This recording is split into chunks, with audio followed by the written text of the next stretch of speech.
John Lennon and Paul McCartney began to butt heads in the latter half of the 1960s. While they had worked closely together in the early years of the Beatles, their collaborative process grew increasingly fraught. Lennon even went so far as to accuse McCartney of trying to sabotage some of his songs. He shared how he thought McCartney did it. Lennon saw Across the Universe as one of his best songs ever. He didn't like the band's recording of it, though. He blamed McCartney for this.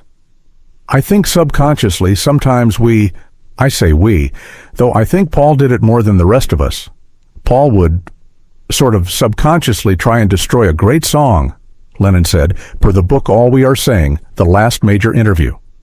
With John Lennon and Yoko Ono by David Sheff adding, he tried to subconsciously destroy my songs, meaning that we'd play experimental games with my great pieces like Strawberry Fields, which I always felt was badly recorded.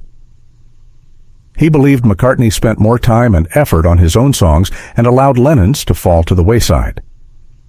Usually we'd spend hours doing little detailed cleaning ups of Paul's songs. When it came to mine, especially if it was a great song like Strawberry Fields or Across the Universe, somehow this atmosphere of looseness and casualness and experimentation would creep in, he said.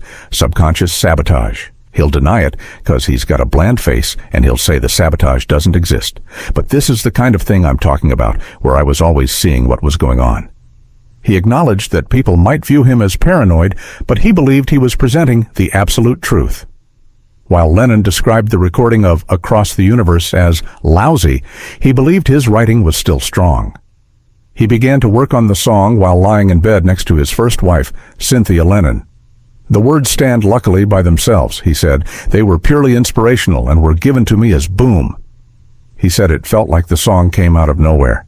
McCartney was well aware of the type of accusations Lennon used to level at him. He always suspected me, McCartney said, per the book The Beatles by Hunter Davies. He accused me of scheming to buy over Northern songs without telling him. I was thinking of something to invest in, and Peter Brown said, "What about Northern songs? Invest in yourself." So I bought a few shares, about 1,000 I think. John went mad, suspecting some plot. Then he bought some. He said Lennon never seemed to trust him and always suspected he was up to something nefarious. He was always thinking I was cunning and devious, he said. That's my reputation, someone who's charming, but a clever lad.